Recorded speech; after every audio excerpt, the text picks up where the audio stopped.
Hi everyone, I've been asked by a number of people whether I celebrate Christmas. Well, of course I do. I celebrate every day I'm alive, quite frankly, and I find I'm particularly alive at Christmas. So if your Christmas is anything like mine, it'll probably be a traditional family occasion of gluttony, drunkenness, long-held resentments bubbling to the surface, and fistfights over the dinner table. We usually book the ambulance for about 6 o'clock. No, not really. Christmas is a time of peace and goodwill, everybody knows that. And it's also a time to celebrate the miraculous birth of little baby Jesus. And one thing Christmas has always done for me is always reminds me that there are actually two separate versions of Jesus. The adult version, obviously, with the beard and the sandals, who was murdered by the Jews, and baby Jesus. Now, I've never connected those in my mind as being the same person. They've always been completely separate entities to me. I mean, I never look at baby Jesus in the crib and think, oh yes, I can see the resemblance. It wouldn't even occur to me, although it probably will now.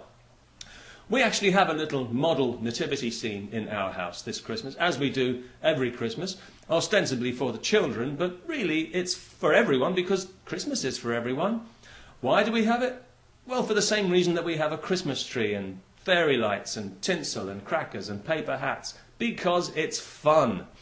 To me, the Christmas story has always been a charming folk tale. I've never really connected it with religion, in the sense that I've never associated it with sin or guilt or burning in eternal hellfire, which means I'm usually in a pretty good mood and ready to celebrate. But that doesn't mean I actually believe the story is true, any more than somebody who celebrates Halloween believes that witches really fly around on broomsticks, but it doesn't stop them from having fun with the idea.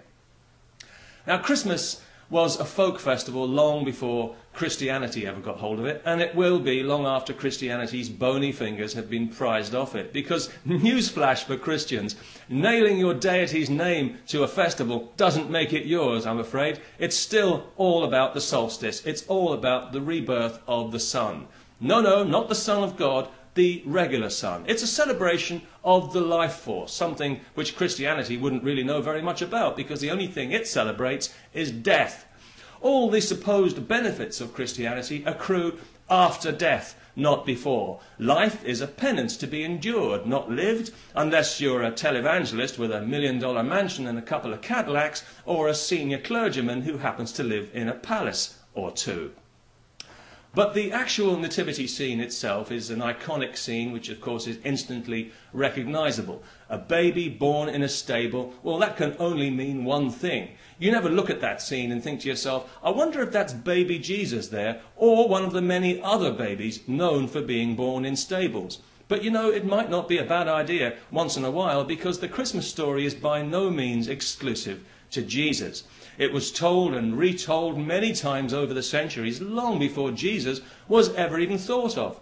To the ancient Egyptians, Isis was the mother of God, and each midwinter they depicted her in a stable nursing a child that she had, guess what, miraculously conceived. And all this a couple of thousand years before Jesus. But there's no reason for that to spoil the party, because it's a folk tale, and they're meant to be reused and retold. It's all part of the magic. And, well, Christmas is a time for magic, and that's why, even though I don't believe in Santa Claus, I would never tell a child that there's no Santa Claus. If I was going to tell them the blunt truth about anything, I'd probably tell them that there's no Jesus. Or, if there is, his image rights have been hijacked by the forces of evil, and he now works directly for Satan, doing his best to keep us fearful and ignorant, making us feel less worthy than we really are, and emotionally crippling us with guilt for crimes that we had nothing to do with. Doesn't that sound like the work of Satan? Not that I really believe in Satan, by the way, I should emphasize that, but then we all know that you don't actually have to believe in a thing for it to be part of your life, whether you like it or not. So, in that sense, I know he exists. And I also know that the Holy Scriptures will back me up on that, which gives me a warm and fuzzy feeling all over. And isn't that really what Christmas is all about? Well, that's enough from me. I want to wish everybody a Merry Christmas, of course. And I want to wish you what I wish for myself, which is, of course, peace, and may all your Christmases be godless and free.